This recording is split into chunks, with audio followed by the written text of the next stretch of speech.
You've tuned your ears into the GeekVerse. Join your hosts, Taylor Field and Reuben Olson, for this special episode of Geeks Creed, as we discuss the latest news for Assassin's Creed Origins. We couldn't have made it this far without you. This is Geeks Creed Episode 10. Welcome, ladies and gentlemen. Episode 10. We are double digits now, Reuben. Yes, we are. Holy crap. It's been a while since the last episode, and that's just it. We got so much to talk about. You know, we've really been kind of biding our time waiting for this moment, because we knew as soon as Origins was announced that so much content would just be spewing out. Ubisoft is good like that. They drop that release, and then they're like, here's gameplay, just all over the place. I can see how hyped you are. It's great, because I did not know how to take it from there. Yeah, I could tell. Yeah. You kind of did a stretching motion, and that's kind of my tell there. All right, well. Yeah, I guess just before we get started, I just want to say like a huge thank you, because our last episode 9, that's from what I'm aware of, is one of our biggest all-time episodes out of all of GeekVerse to get that many hits on SoundCloud. So, you know, I'm impressed. I'm very impressed. Well over 1,000 hits, you know, for a sub-podcast underneath GeekVerse, you know, that touches my heart. I'm sure it touches your heart too. It touches my heart in a way that we almost took over the GeekVerse. The assassins never let us down. Oh, well, yes, so thank you to all you guys out there, and we hope you keep enjoying our content as we keep releasing these awesome assassin-filled... Definitely. Keep watching us. Give us so many hits and views that the GeekVerse will become a sub-podcast to ours. Oh my god, maybe it'll happen. Then that we can make them dress up as assassins for their GeekVerse casts. That'd be great.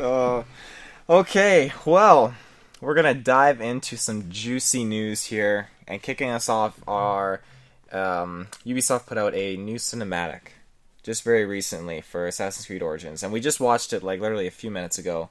Now, it was basically they drunk dialed Liam Neeson in the middle of the night, and he was drunk too, and he gave them this amazing song throughout the whole trailer. That's exactly what it sounded like. Exactly. You can't say otherwise. It's so good. It is.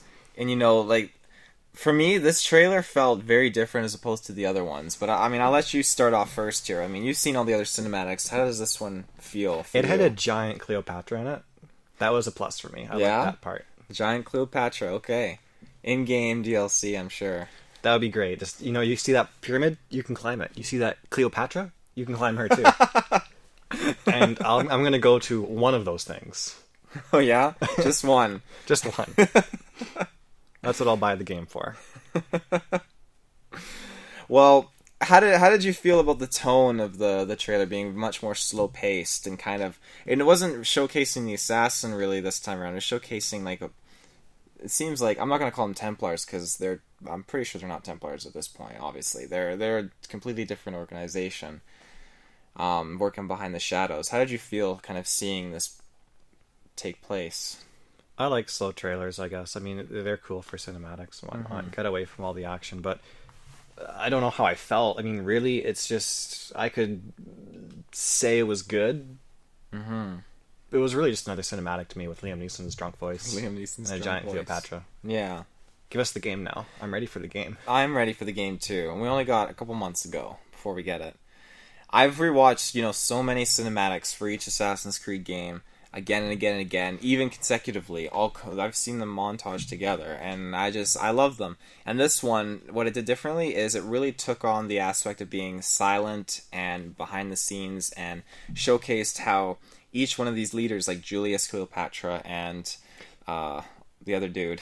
You know, that is kind of interesting to point out. It almost takes it in a different direction to really show you that Assassin's Creed Origin isn't going to be like the previous games. Mm-hmm. If it wasn't for the imagery that we're used to seeing, you wouldn't be able to tell right away that it was Assassin's Creed. Exactly. 110%. And that, like, everything just feels new. It feels different. And I was trying to look at similarities between Syndicate and this, and I just don't see any. It just feels like a completely different game.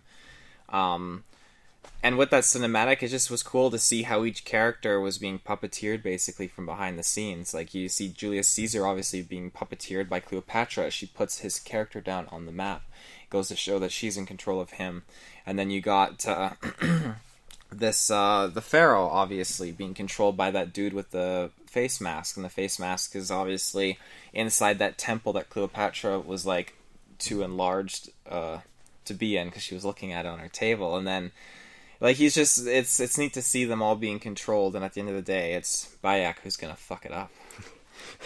Yep, it's gonna be us, the player. Yeah, it's gonna be great. Mm-hmm. And then something else that's been touched upon as far as the story goes, and like the gameplay videos we've seen, is Bayek is married to Aya.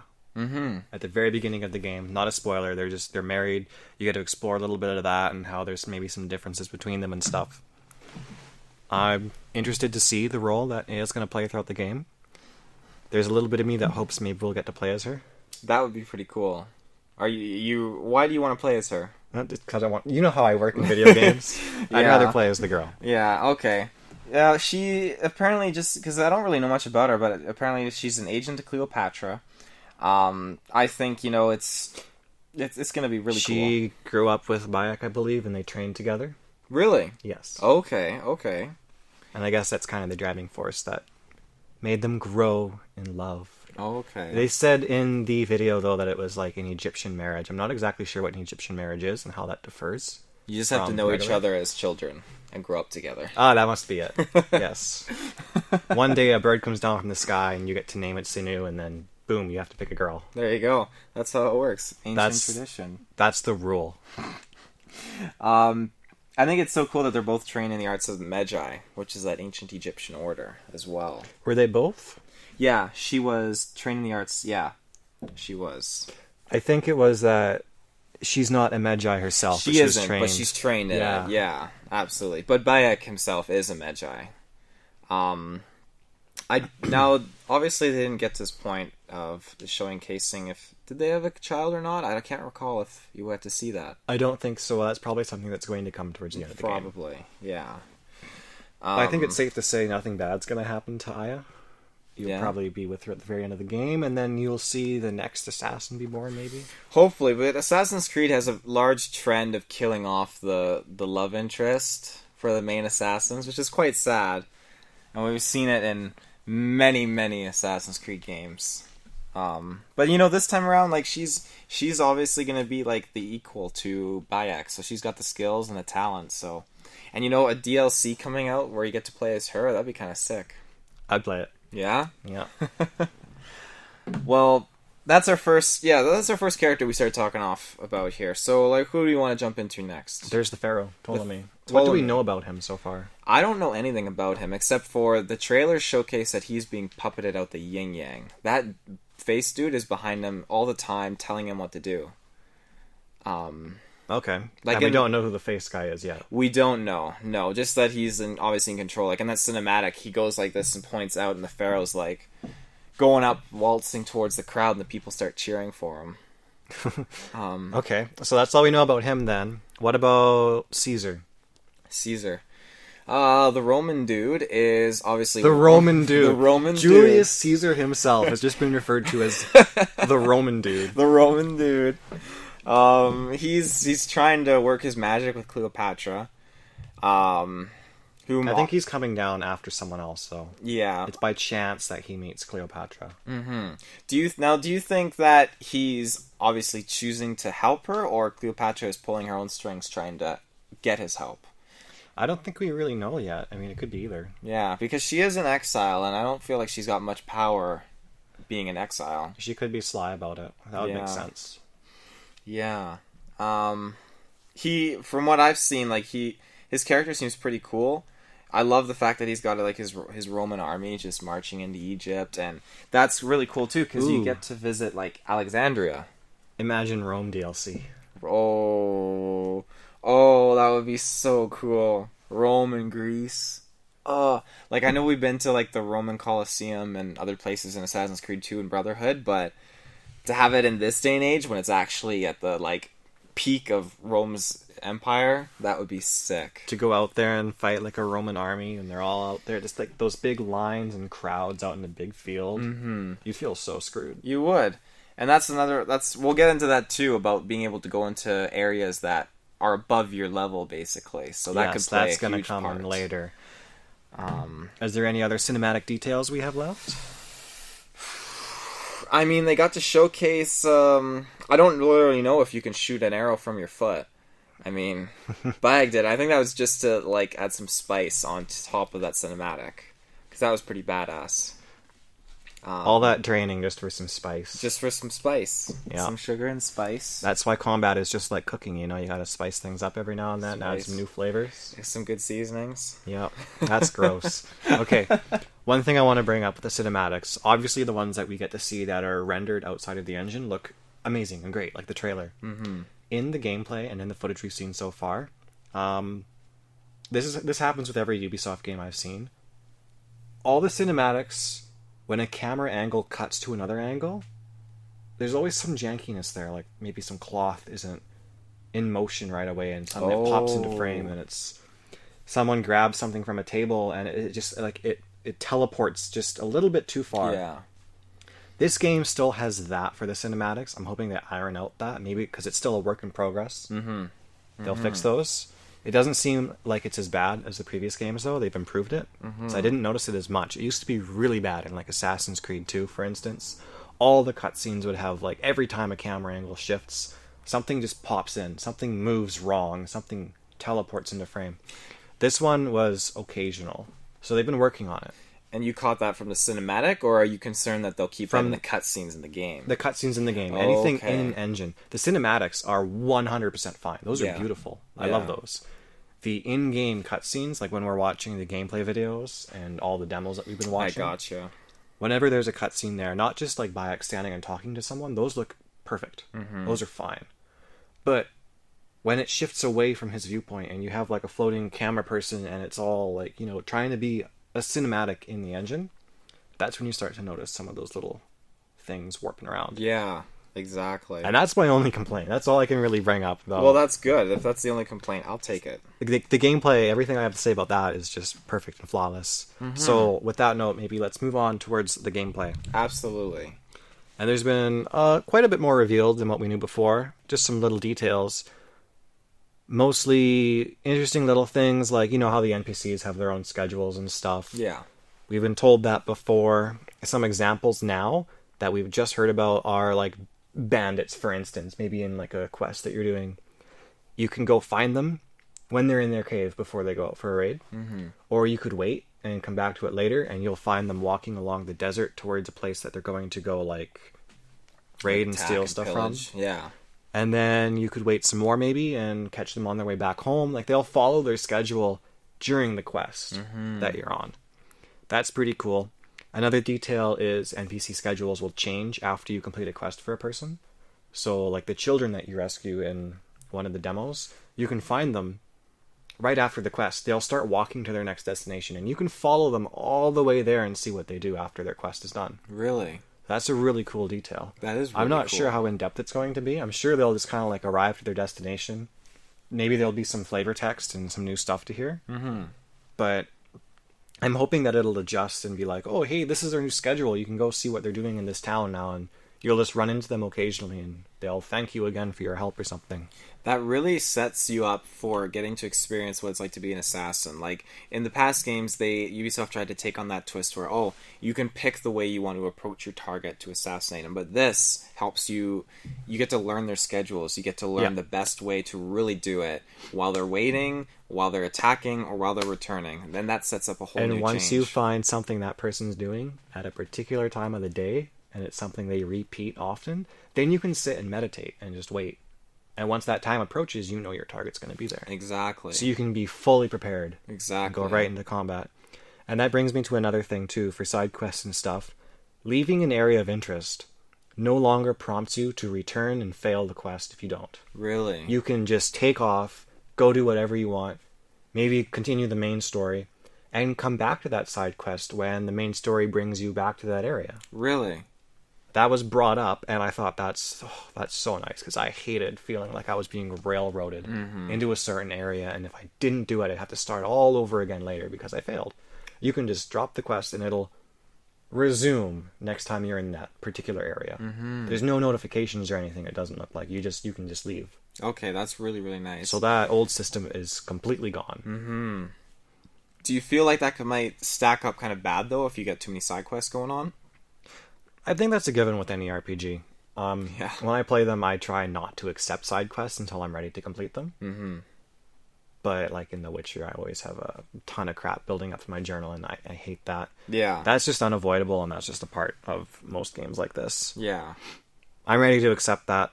And with the schedules and stuff too, and this is going to be kind of interesting. Let's say you're just waiting for an NPC to come back and complete their routine so you can go assassinate them. You're not guaranteed to have like a perfectly clear day. There could be a sandstorm that could hinder or help you.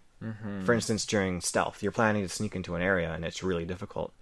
You could hang around and wait for a sandstorm to come, and then go sneak in while all the guards' vision is obscured by a sandstorm. That was something that was in Metal Gear Solid 5, is the weather would be quite random, and there would be these sandstorms all the time.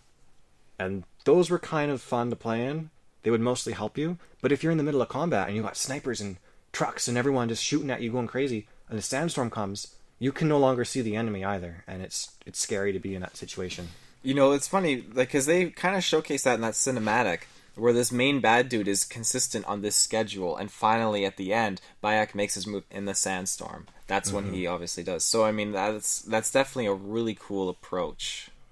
Speaking of approach, they are also doing their best to include different approaches for every style of gameplay you want to play in. Like, I could word that better. Give me a second here. The skill tree aspect, or in-game, like...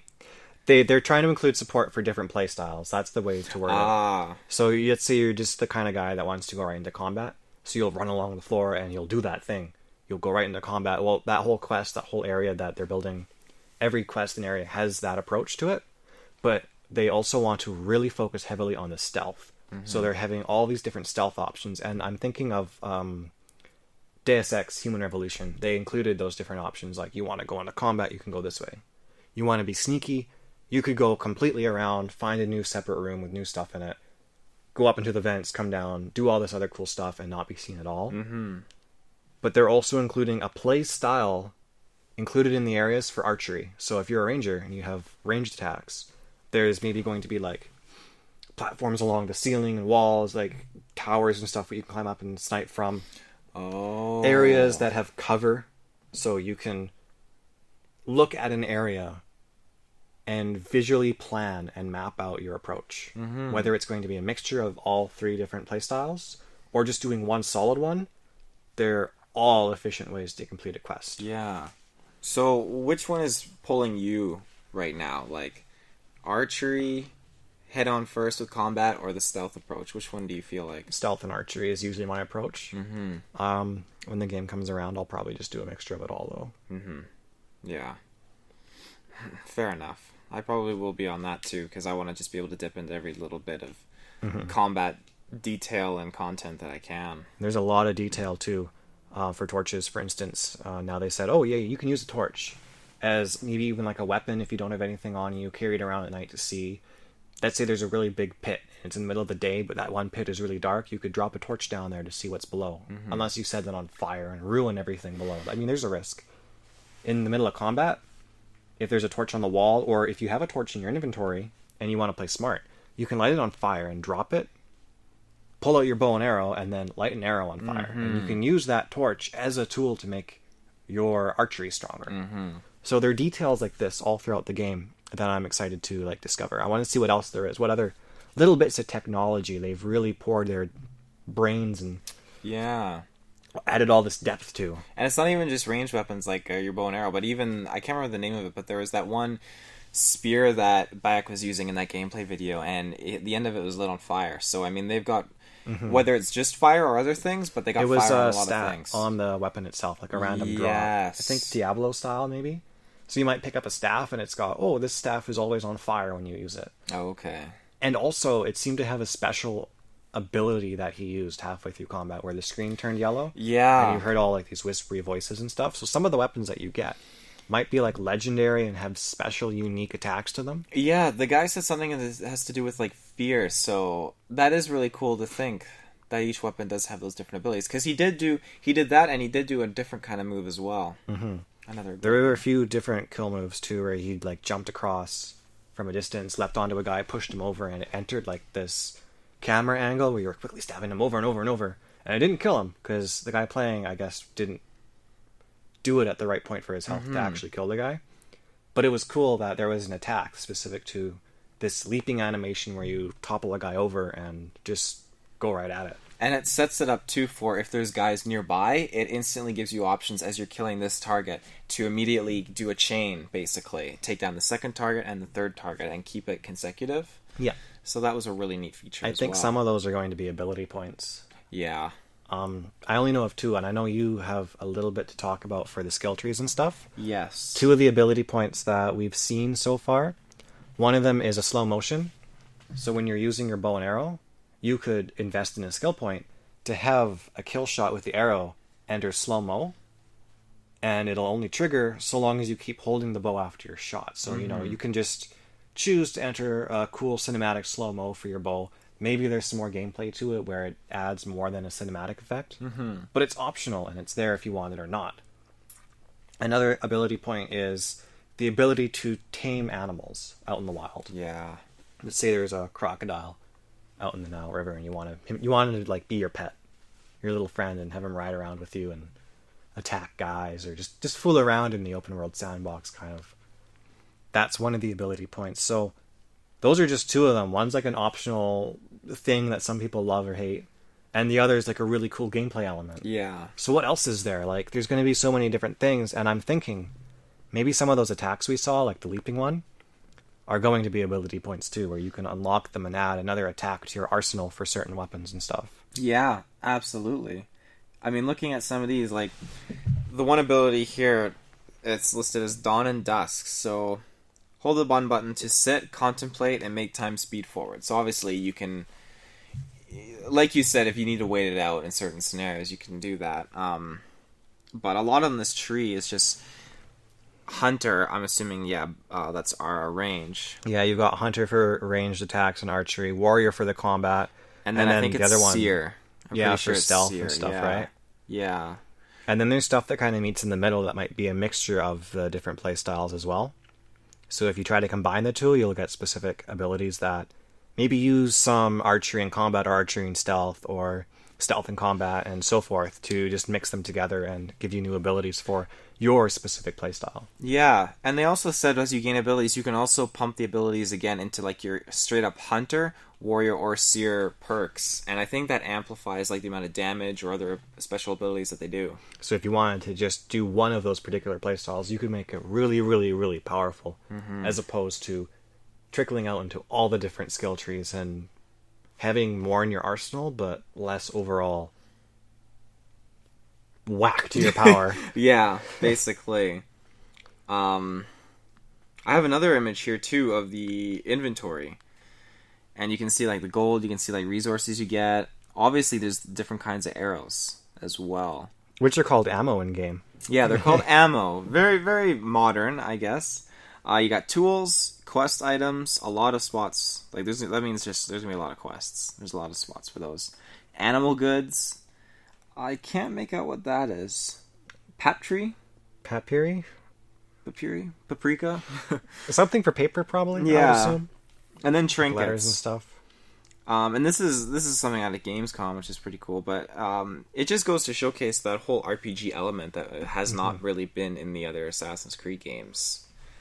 I mean, especially with the whole going on quests and everything. I mean, there were always side missions in the other Assassin's Creed games, but never on such an extensive level like this. Mm-hmm.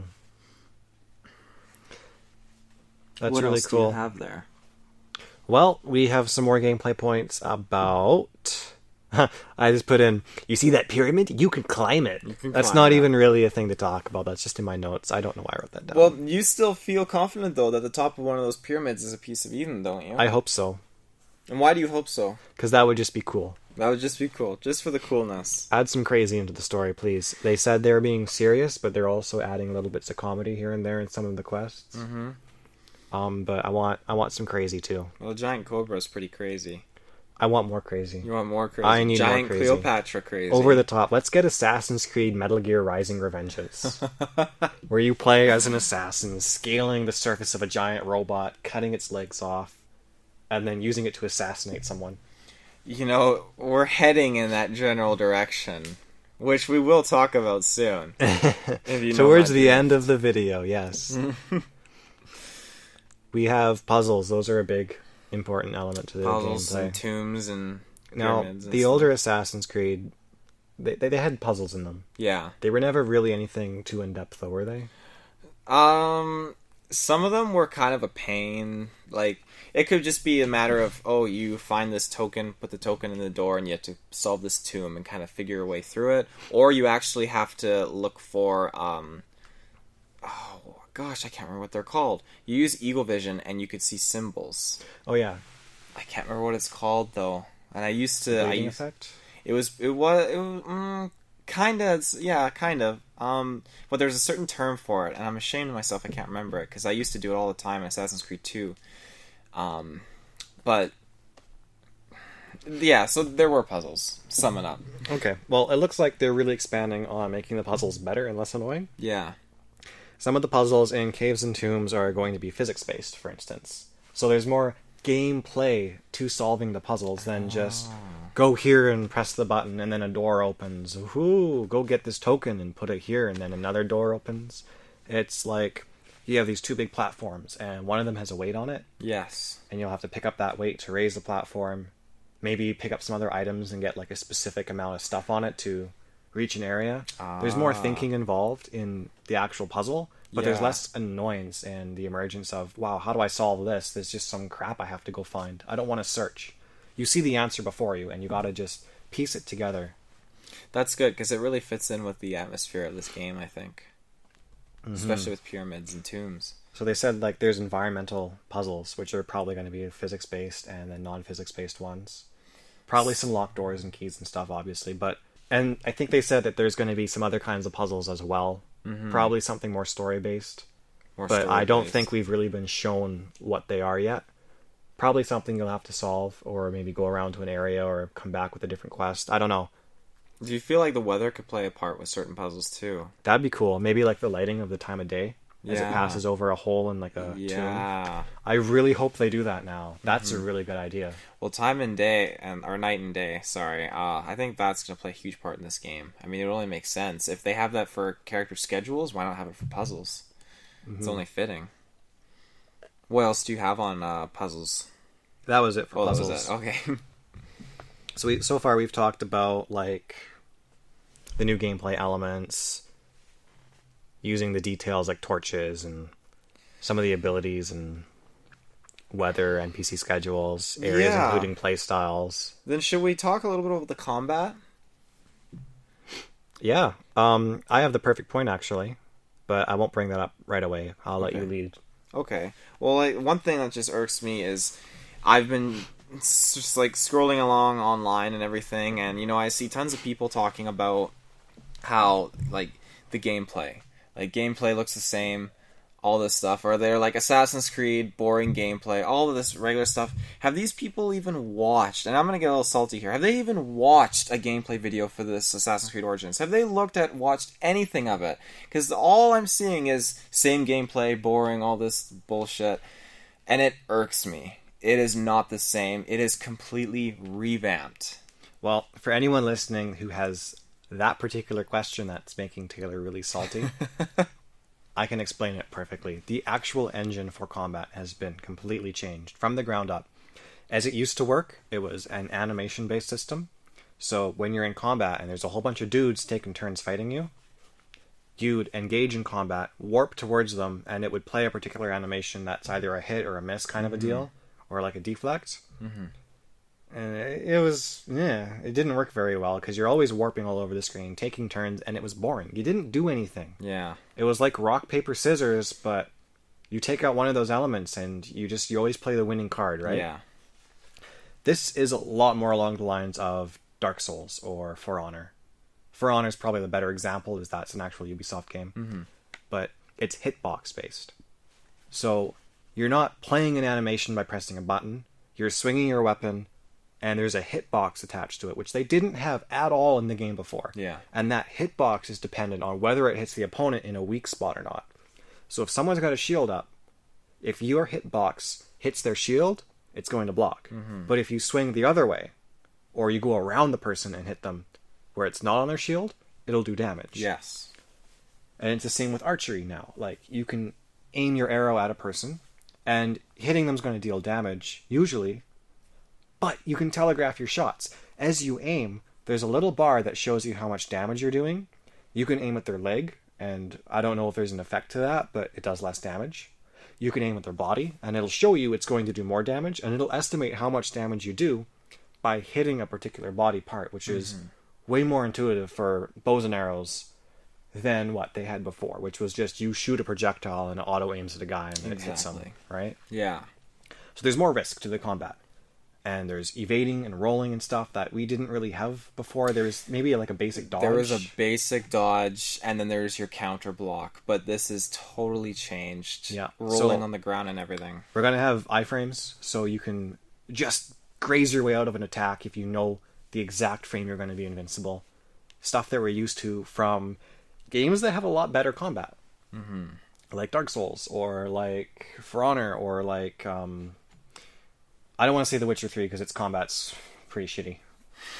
It's not like this at all. If you've heard that comparison, that's not true.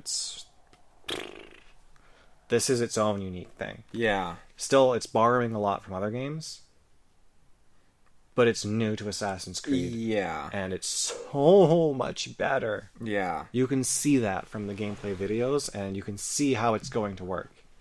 And that's exactly what I want other people to understand and be able to appreciate, because their first instinct is to just spread the negative kind of attitude that's kind of manifested from the same combat system for the longest time. I mean, the only thing that they really changed in that sense was the movement, adding parkour in like Assassin's Creed Unity, and that was great.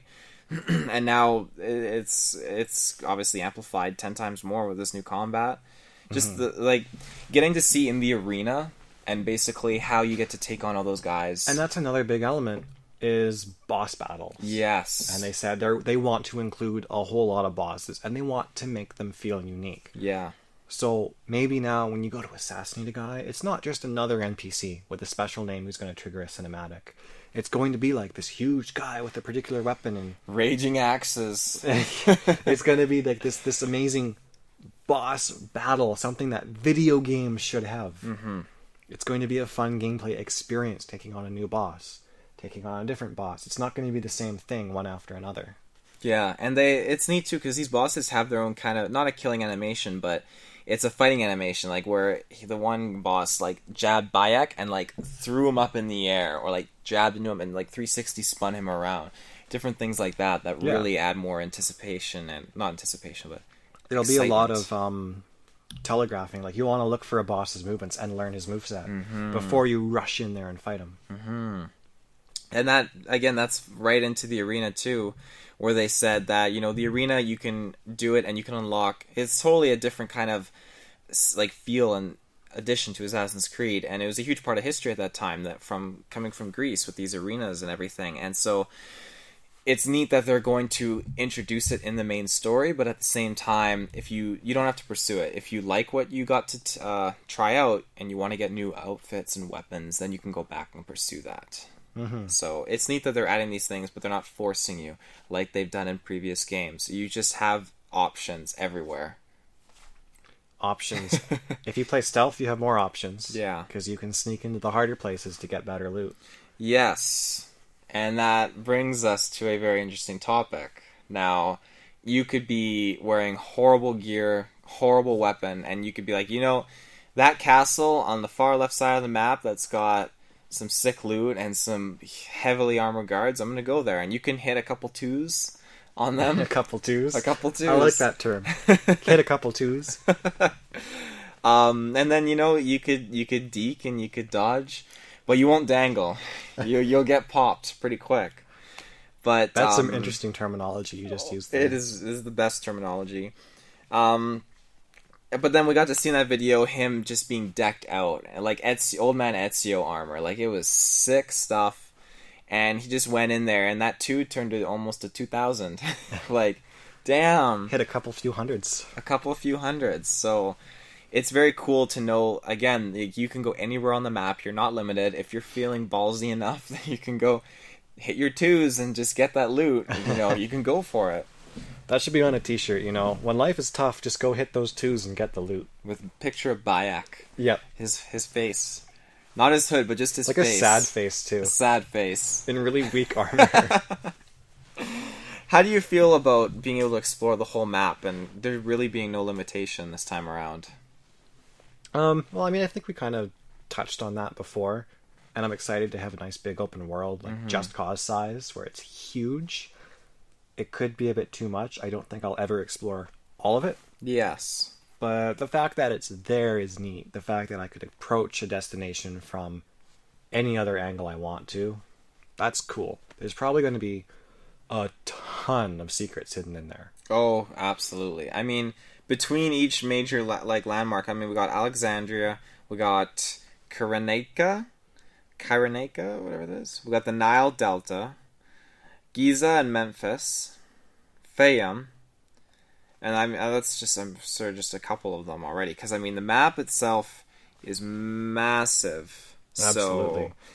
So, I'd say probably you take this map and you split it into sections. Assassin's Creed 1 would probably be like the smallest area there. Absolutely. And then Assassin's Creed 2 would be the next biggest area because they expanded on the size a little bit. Mm-hmm. And those are maybe 2/15 of the map. That's a really weird scale, but I'm looking at a picture of the map here, and that's the best way I can explain it. Take the size that you have in Skyrim's map and plop that right in the center, and then add 10 more Skyrims around it, and maybe a little bit more. Mm-hmm. And those are all your areas you get to explore. But I don't even think that scale's right. This is probably a lot bigger than what I just said. The largest map to date that we've gotten, I think, is Black Flag. Being able to sail and everything like that. And I'm grateful that they brought ships back, boats into Origins. Did they say this was bigger than Black Flag? We touched on that before, and originally I think they mentioned that it was supposed to be like 3 times the size of the map in Black Flag. But then again, I don't know exactly the size. Yeah, it's hard to see the scale now, but we will figure that out later. We will, absolutely.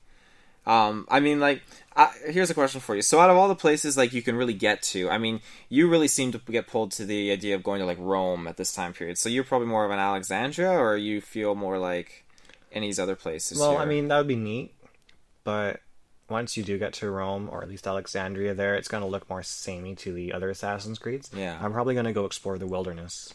The Nile, Giza, all the pyramids and tombs. Those are going to be, that's the meat of the game right there. That is. So that's what I'm going to go to first. Yeah, absolutely. So did you have anything else on gameplay or? I think we covered everything. I can talk about my hopes for a future game. Your hopes, I want to see something that's open-ended with the story and just has a few main targets. And once you eliminate them all, the story ends. Mm-hmm. Where you can approach them in any order. And you'll have to determine how much gear you need. I want to see that happen in a future game. Yeah. Something open-ended that you can jump into, where you don't have to dedicate yourself to all the lore and the story if you're a casual player. Mm-hmm. But there's still going to be tons of stuff to go and explore if you are a hardcore Assassin's Creed fan. Yes. I want to see a game like that. And Origins is taking us closer in that direction to what games are becoming nowadays, where it's like a sandbox that has all the elements of a game in it. And you can go and you can explore that and have fun. Or you can just hop right in and just straight away start playing the game the way you want it. Yeah, you touched on a good point there. It's definitely a direction that... This is definitely the first step in that direction. And I really hope Ubisoft learns from it and goes that way. It's a big step. Mm-hmm. Absolutely. And I feel like a lot of other games... some games have already taken that step. And a lot of other games, they need to take that step. But... Ubisoft is really struggling right now, but I feel like that year break really did them justice, and I'm I'm very excited. I forgot actually to mention Sinu, like gameplay wise. So like that quick thing of where you see Bayek fighting and Sinu just kind of comes in and like distracts one of the guards. But then also Sinu's gameplay, flying around as him. Now, what are your thoughts on that? It's like the binoculars in Far Cry where you just tag guys. You gotta fly around, pick out where they're at, and bam, that's the whole point of it. Yeah. It's very cool to see that change up from Eagle Vision being so first person to now shooting out to being third person and aerial. It helps you plan more. It definitely does. Why do you think, do you think, from a story point of view, or just from the game point of view, how do you feel about them changing it from it being like the glowy color Eagle Vision to just being a totally different creature flying around as your Eagle Vision? It's more organic this way, and it plays nicely with the story where it's Eagle Vision, right? Mm-hmm. It's a cool play on it, and it's going to be back in the future games probably as the red and the effect type thing, because that's how it affects Desmond? Your future generation's DNA, I guess. But for Bayek, he didn't have it. It was the Eagle Vision that was his pet, and then he was used to that, and he got in tune with it, I guess. Yeah, that's something that they touched on, at least in Black Flag, that it's kind of like a sixth sense. It's like a heightened ability that allows the assassins to operate, and not everyone has it. It's a very rare thing. So, I mean, maybe they'll touch on, Sinu kind of, syncing with Bayek or something. I don't know. It's cool to think about. They'll touch on them on a ship sinking into the ocean. He's sinking with Bayek. It's just so sad. It'll be like that scene in the Never-Ending Story where the horse goes in the mud. Oh, that was horrible. And it's the bird. It's like, you dumb bird, you have wings. You can fly free. I want to. Goodbye, Bayek. Spreads his wings out. And then Bayek goes into the mud and sleeps for an hour and wakes up with Eagle Vision. Boom, there we go. Merged as one. That's the lore explained. The lore explained. I think, gameplay-wise, I think that's pretty much it. We covered basically all the big stuff. Yeah. Right?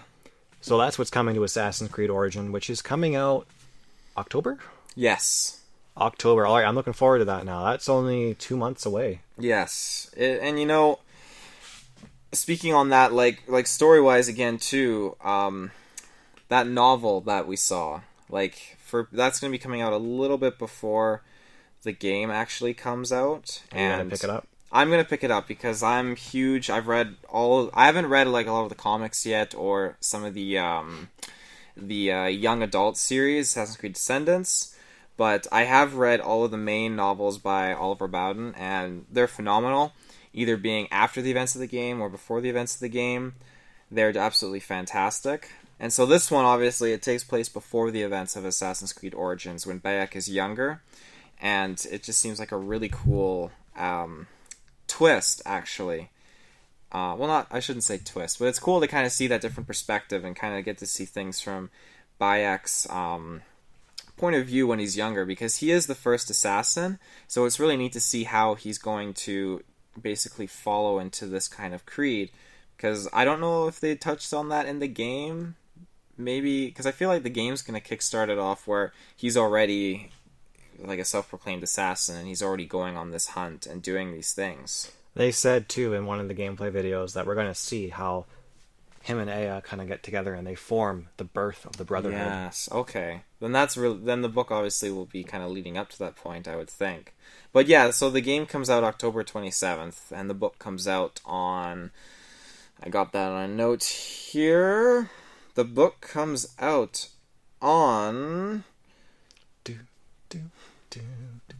October 10th. There we go. Yes. That gives you a whole few days to read it before the game comes out. And it's Egypt 70 BC. 70 years before Christ. That's going far back. That's pretty far back. That's really far back. Every Assassin's Creed game has been AD, so it's super cool just to know that we're a good 1,200 years before Altair. It just makes me just go crazy thinking, what assassins existed between that 1,200 year period? Well, there was Bayek, and then there was Jesus, and then there was Altair. There you go. Jesus is an assassin. Yep. Oh, that was, you know, it's like you said too. Like if they incorporated like Moses parting the sea, like using that pieces of Eden, like I can see Ubisoft doing that kind of stuff. It would just add so much power and just coolness to like the lore and just the backstory of Assassin's Creed. That'd be so great. But there's so much time that they got to cover between those two games. But I love their quote. Like before Assassin's Creed Origins, there was an oath. That's their catch for the novel. An oath between Bayek and Aya? You know, that's possible. It doesn't mention anything about Aya in this. It just talks about him finding his sense of purpose after his father That would be Aya. leaves. He finds a sense of purpose in Finds her. his sense of purpose in Aya. There you go. Yep. Aya. Spoilers. So another really, really cool thing to come out of Gamescom, and I was not expecting this. When I saw it, I thought it was a hoax, to be honest. And, you know, on GeekVerse, we joke about crossovers all the time, really random things. And Final Fantasy and Assassin's Creed is the last thing I would expect to cross over. I was not expecting that either. No. That Like, was weird. how do you feel about this? Very weird. The gameplay looks kind of fun. I haven't played Final Fantasy 15 yet. Mm-hmm. The cutscene that we kind of saw, I mean, it's weird that it's like the Assassin's Festival. What kind of person has a big banner, the Assassin's Festival? Would you go there? I would go there. As an Assassin's Creed fan? Oh, yeah. Of course. But as a villager that knows nothing about Assassin's Creed, and you see a festival of assassins, are you scared? I'd be scared. Like- Like, fearing for my life. Yeah, I wouldn't go there. I wouldn't eat any of the food. It's like a big table or platter or whatever. I wouldn't do anything there. No, I'd be gone. Out. Yeah. Leave the city. Leave the city. But in Yeah. Final Fantasy, it's a thing to be celebrated. There are people cheering, and you've got your outfits, and it's Assassin's Creed stuff, and the parkour. You're going up the buildings.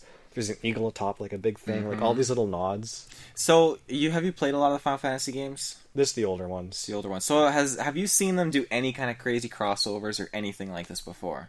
Yeah, there's been a few. They crossed over with Mario once. Wow. Okay. Yeah, Mario Hoops 3-on-3. You got to Oh. play as the white mage and the black mage and a couple other characters in basketball with Mario. Well, I guess we're on that level now. Damn. Okay. As I said, I thought it was a hoax. But it looked really cool. The mechanics, the gameplay, I thought it looked fantastic. And I haven't played Final Fantasy, but I'd be inclined to try this out as a fan. I mean, kind of have to. But fighting the mechs, though, that's a totally different twist. That'll be cool. That's our Metal Gear Rising nod there. Yes, absolutely. And that's, so it's called Assassin's Festival, coming to Final Fantasy 15. I don't recall the date at the end of the trailer, but it was soon, and I believe it's free as well. So you can't... Free DLC is the best Yeah. DLC. And Final Fantasy 15 is coming to Steam soon, or on PC at least. So we should maybe even see the Assassin's Festival on PC. It's only on consoles? It's only on consoles right now. Really? I think it was supposed to be ported to PC back before it came out, and it just didn't see. happen. And now it's finally happening. That'd be cool if they rolled it out with the Assassin's Festival DLC. I could Yeah. see them doing that. Have some cool merch with that too. Yeah, now, merch. I'm all about the merch. Like, it's funny, because You are all about the merch. I think you're you're like 4/5 merch right now. 4/5 merch. And, I mean, I picked up an Ezio statue earlier. Okay, yeah, you're 5/5. 5/5. You're a whole fifth 5/5. merch. Yeah. I mean, Your body is 80% something water, 70%. assassin. There's 80% assassin, 10% water, and 10% human being. 10% human being. I like that. I'm contemplating. I'm not one who's ever thought about getting a tattoo, but you know what? The assassin's logo. It's simple, just right there on the arm, just so I can look at it and be like, I'm an assassin. Like the teardrop. Like the teardrop. Right Yeah. there by I can on your have a face. few for each Assassin's Creed game I built, or I played, not built. Played. Maybe one day. Maybe one day, if they listen to this podcast and approve of what we say. Send us the game. We want to play it. We Review do. copy. We'll do it. We will do it. You know what? Because I went to Fan Expo last year, and since that was the year they skipped Assassin's Creed, this year at Fan Expo, they got Origins demos at Fan Expo. I'm so choked. I'd love to get it on that. But yeah, send us the game. Wink, wink. Yep. But yeah, merch. So, I've seen... we checked out the website, and there isn't a lot of official merch. There's the novel, there's the shirt, and the hoodie. That's it. But then again, there is all of these other side vendors. Like, this is like... I don't know what BioWorld is, but they were showcasing at Gamescom, and they had, like, the Origins backpack, the necklace with the Eye of Osiris in it, which looks fantastic.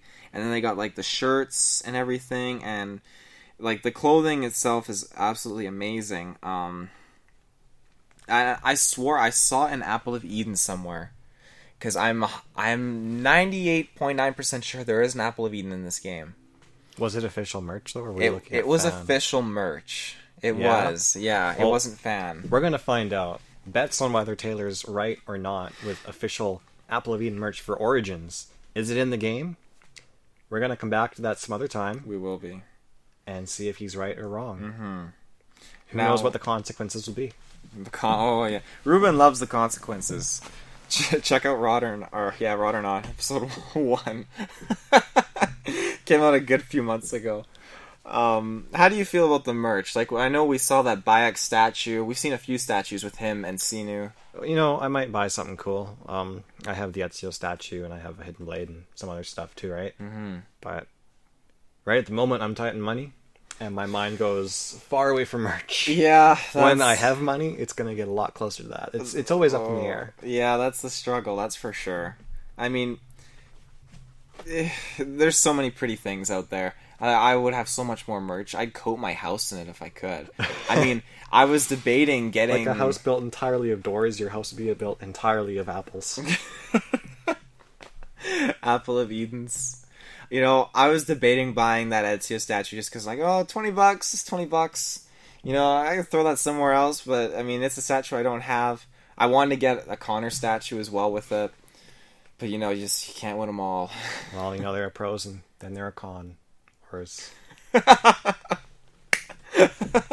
That's not even a good pun, but You we'll tried. roll with it. I like it. There was an attempt. So, after seeing so much of the gameplay and talking about it more, like, how do you feel about picking it up on that day one, or waiting a little bit? Or I'm really hoping we get it before day one. Yeah, that's the dream. And, how does that work? Let's say, like, they listen to us. They're like, these guys know exactly what they're talking about. We need to, like, sponsor them, hook them up. Let's send them a copy of our game. Do you feel like we get to keep it, or, like, do you feel like they're going to ask for it back? Maybe. I don't know what the rules are. Either way, we get to play the whole game. That's true. And review it. What if they're like, okay, you get the game for 24 hours? No. There's no way. That's not how review copies work at all. It has to. I think it's like at least a week. At least a week? I'm curious because I feel like they'd be worried that people would spoil things. Because right now they're only showing gameplay that they want to be shown. So what's to say, like, these two little punks from Canada are not going to just spoil the entire game? I think that's why they need a history. They'll see that we at least have a following, a little bit of a following, and they'll see that we have these long episodes where we talk about Assassin's Creed. Yeah. There'll be some trust. We're not trust, gonna spoil anything at all. And we've made a good point of trying to avoid spoilers and stuff. Like when the movie came out, Yeah. we reviewed that. Yeah, exactly. So for us, it's up to the fans now. The fans got to keep listening to us so that we can play the game early. Wow, how was that for a give and take there? I'm just kidding. We love you fans. You guys make our days brighter.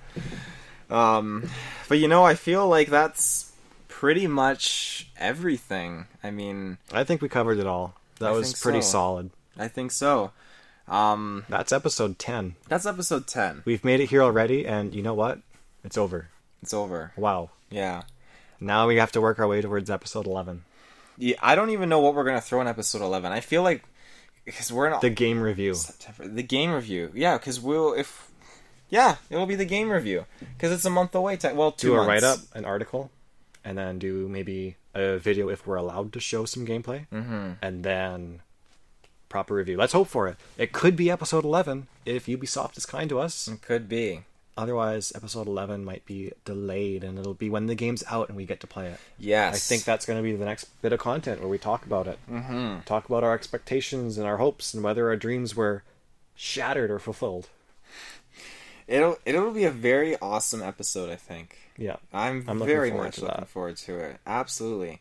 October 27th. So, maybe I'll book that day off work and just commit. Yep. Yeah. Maybe we should book a couple days off work and then just commit to the game together. Take turns, watch the other person play, and then we'll get a good first impression. We can release a first impressions view of the game. I'll bring my sleeping bag over, and we'll get some junk food, pull an all-nighter, beat the game within 24 hours. Yep, that's the plan. Well, ladies and gentlemen, unless you had anything you wanted to throw out there, no? Okay. It's all up to you now. Oh, it's all up to me. Well, thank you for tuning in to this double-digit episode of Geeks Creed, and I will definitely shout out the fact that, if you want to check out other awesome content in the GeekVerse, Saw Retrospective, we have that just came out a week ago. Another one's coming out soon for Saw 2. We have Cantina Conversations, where myself and my Travis co-host, we talk about Star Wars. And then especially, I want to shout out the GeekVerse Gauntlet 6-way matchup. It is in Smash Brothers. Ruben's commentating. But you can barely hear me in it, so... Well, you do a great job commentating. It's fantastic. I wouldn't have any other commentator. I think that you will... I can't spoil the results just yet, but just give it a watch. It's on YouTube. Absolutely smashing. There you go, ladies and gentlemen. So make sure you also tune into our Death Note review. That just came out, and we just have a newscast that just popped out the other day, too. So, there's tons of stuff coming out of GeekVerse. And, rot or not, that's in the books, too. I feel like the way that's releasing, it fits in with the kind of theme of the show. But, it's coming. Totally coming. But, yeah, so... Hope you enjoyed this. Many more things to come, and the next time we see you, it's most likely going to be with Assassin's Creed Origins in our hands. Yep. Yeah. The next time we see you, it'll be in the search bar.